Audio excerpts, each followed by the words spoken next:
नमस्कार। आप सभी का हमारे YouTube चैनल जय माता की पे बहुत बहुत स्वागत है। अगर आप अभी अभी हमारे चैनल पर जुड़े हैं तो कृपा करके चैनल को सब्सक्राइब कर लीजिएगा और घंटी जैसे दिखने वाले बटन को भी दबा लीजिएगा ताकि आपको आने वाली नई वीडियोस समय पर मिल सके। तो आज हम शुरू करते हैं अगला अध्याय। अगला अध्याय है श्रावण महात्म्य का 16वां अध्याय। 16वें अध्याय में माता शीतला सप्तमी के बारे में व्याख्यान किया गया है, जो इस प्रकार है। तो चलिए शुरू करते हैं आज का अध्याय, 16वां अध्याय। शीतला माता सप्तमी व्रत। भगवान शंकर श्री संत कुमार जी से बोले, अब मैं तुम्हें श्रावण शुक्ल सप्तमी व्रत के विषय में बताता हूँ, ध्यानपूर्वक सुनो। पहले दीवार पर बावली का चित्र बनाए, उसमें अशरीरी संज्ञक दिव्य स्वरूपधारी 7 जल देवता बनाए। 2 लड़कों के साथ पुरुष स्त्रीयंत संगीत नारी, 1 घोड़ा, बैल, नर वाहन सहित पालकी के चित्र भी बनाए। 16 उपचार द्वारा जल देवी की पूजा कर ककड़ी, दही और चावल का नैवेद्य समर्पण करें। नैवेद्य पदार्थों का बायना निकालकर ब्राह्मण को अर्पण करना चाहिए। इस प्रकार 7 वर्ष तक व्रत करके 7 सौभाग्यवती स्त्रियों को भोजन कराकर उद्यापन करना चाहिए। एक सोने के पात्र में 7 जल देवताओं की प्रतिमाएं रखकर पहले दिन अपने पुत्र के साथ उन प्रतिमाओं का पूजन करना चाहिए। दूसरे दिन ग्रह होम सहित चरु होम करना चाहिए।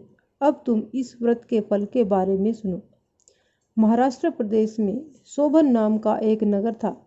उसमें एक धार्मिक विचारों वाला धनी व्यक्ति रहता था। उसने निर्जन वन में एक बावड़ी बनवाई।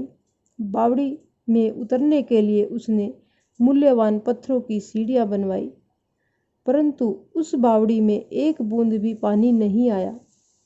धनी ने दुखी होकर सोचा, मेरा परिश्रम व धन दोनों ही बेकार हो गए। वह इन विचारों में ग्रस्त रात को वही बावड़ी के पास ही सो गया।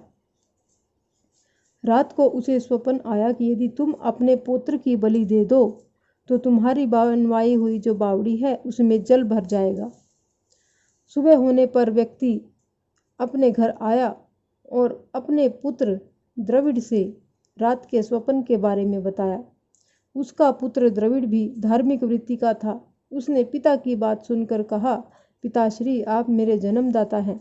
इस प्रकार आप अपने पुत्रों के भी जन्मदाता हुए। यह तो एक धार्मिक कार्य है। आपके शीतांशु और चंडाशु 2 पुत्र हैं। आप बिना हिचक अपने बड़े पुत्र शीतांशु की बलि दे दीजिए, परंतु यह बात आप स्त्रियों से गुप्त रखें। इसका कारण यह है कि मेरी पत्नी गर्भवती है। प्रसव का समय निकट होने के कारण वह अपने मायके जाने वाली है। उसके साथ आपका छोटा पुत्र चंडाशु भी जाएगा। उसके मायके जाने के बाद यह काम निर्विघ्न समाप्त हो जाएगा। धनिक ने अपने पुत्र के ऐसे विचार सुनकर गदगद हो गया और बोला कि तुम धन्य हो। इसी बीच उसकी पत्नी सुशीला को उसके मायके से बुलावा आ गया। वह मायके जाने की तैयारियां करने लगी। तभी द्रविड़ सुशीला से बोला, शीतांशु यही मेरे पास रहेगा और चंडाशु तुम्हारे साथ चला जाएगा। शीला ने अपने पति की बात मान ली। सुशीला के जाने के बाद पिता और पुत्र ने शीतांशु के शरीर में तेल मलकर नहलाया और मूल्यवान कपड़ों तथा आभूषणों से उसे सुसज्जित किया। वरुण नक्षत्र पूर्वाषाढ़ के आ जाने पर दोनों ने उसे बावड़ी के किनारे पर ले जाकर खड़ा कर दिया और प्रार्थना करने लगे कि इस लड़के की बलि से जल देवता प्रसन्न हो। लड़के की बलि देते ही बावड़ी अमृत तुल्य जल से भर गई। दोनों बाप बेटे बावड़ी को जल से भरा देखकर प्रसन्न हुए, परंतु पुत्र के बलिदान से दुखित मन से घर लौट आए। उधर सुशीला के मायके में तीसरा पुत्र पैदा हुआ। 3 मास का पुत्र होने पर वह अपनी ससुराल लौट आई। रास्ते में जब वह बावड़ी के पास आई तो उसे जल से परिपूर्ण देखकर चकित रह गई। वह उसमें स्नान करके बोली, मेरे ससुर जी का परिश्रम व धन का खर्च यथोचित रहा। यानी जो मेरे ससुर जी ने इतना धन इसके ऊपर लगाया था वो कामयाब रहा। उस दिन श्रावण शुक्ल सप्तमी तिथि थी।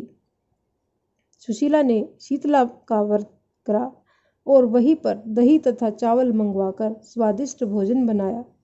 जल देवता की पूजा करके दही, चावल और ककड़ी का नैवेद्य देकर वायना ब्राह्मणों को दे दिया। वहां से सुशीला की ससुराल 4 कोस थी। अब सुशीला दोनों लड़कों के साथ बावड़ी से घर की ओर चल दी।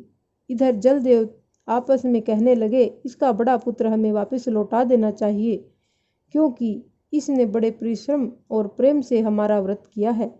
उन्होंने सुशीला का बड़ा पुत्र जल से बाहर निकाल दिया। माँ को देखकर सितांशु माँ के पीछे भागता हुआ माँ माँ कहता हुआ आया। सुशीला अपने बड़े लड़के सितांशु को देखकर चकित रह गई। उसने उसे अपनी गोद में बैठाकर उसका सिर सूंघा। वह अपने मन में सोचने लगी कि यदि इसे यहाँ से पकड़कर चोर ले जाते तो क्या होता, क्योंकि इसने बहुमूल्य आभूषण पहन रखे हैं। यदि इसको घर में भूत पिशाच पकड़ कर लाए होते तो वे इसे अब क्यों छोड़ते। घर के संबंधी चिंता के मारे सागर में गोते लगा रहे होंगे। परंतु उसने सितांशु से कुछ नहीं पूछा कि तुम यहाँ अकेले क्या कर रहे थे। इधर सुशीला के आने का समाचार पाकर पिता पुत्र सोचने लगे कि सुशीला अब अपने बेटे के बारे में पूछेगी तो हम उसे क्या जवाब देंगे। इसी बीच तीनों बालकों के सहित सुशीला अपने घर पर पहुंच गई। ससुर और पति बड़े पुत्र सितांशु को देखकर बड़े अचंभे में पड़ गए तथा इसके साथ ही प्रसन्न होकर सुशीला से पूछा, हे सुभद्रे, तुमने किस पुण्य या व्रत को किया? निश्चय ही तुम्हारा कोई पवित्र आत्मा हो, जो इस सितांशु को मरे हुए 2 महीने बीत चुके हैं, फिर भी तुम इसे कहाँ से प्राप्त कर लाई? जाते समय तुम अपने साथ एक लड़का ले गई थी और आते समय 3 पुत्रों को साथ लेकर आई हो। यह बड़े आश्चर्य की बात है। तुमने हमारे वंश का उद्धार किया है। मैं तुम्हारी कैसे और किस प्रकार से स्तुति करूं? इस प्रकार उसके ससुर ने उसकी प्रशंसा की और पति ने उसे प्यार भरी नजरों से देखा। सास ने भी उसकी प्रशंसा की। सुशीला ने प्रसन्न होकर कहा, यह सब सुमार्ग पर चलने का फल है। हे सनत कुमार, तुमसे मैंने शीतला सप्तमी का व्रत तथा उसकी कहानी सुनाई है। इस व्रत में दही, चावल, ठंडा जल, ककड़ी, फल, बावड़ी, जल और शीतला माता को देवता कहे गए हैं। इसे करने वाले तीनों प्रकार के पापों से मुक्त हो जाते हैं। इसलिए श्रावण शुक्ल सप्तमी का यथार्थ नाम शीतला सप्तमी हुआ। इस प्रकार यह शीतला सप्तमी का अध्याय संपूर्ण हुआ। जय माता की।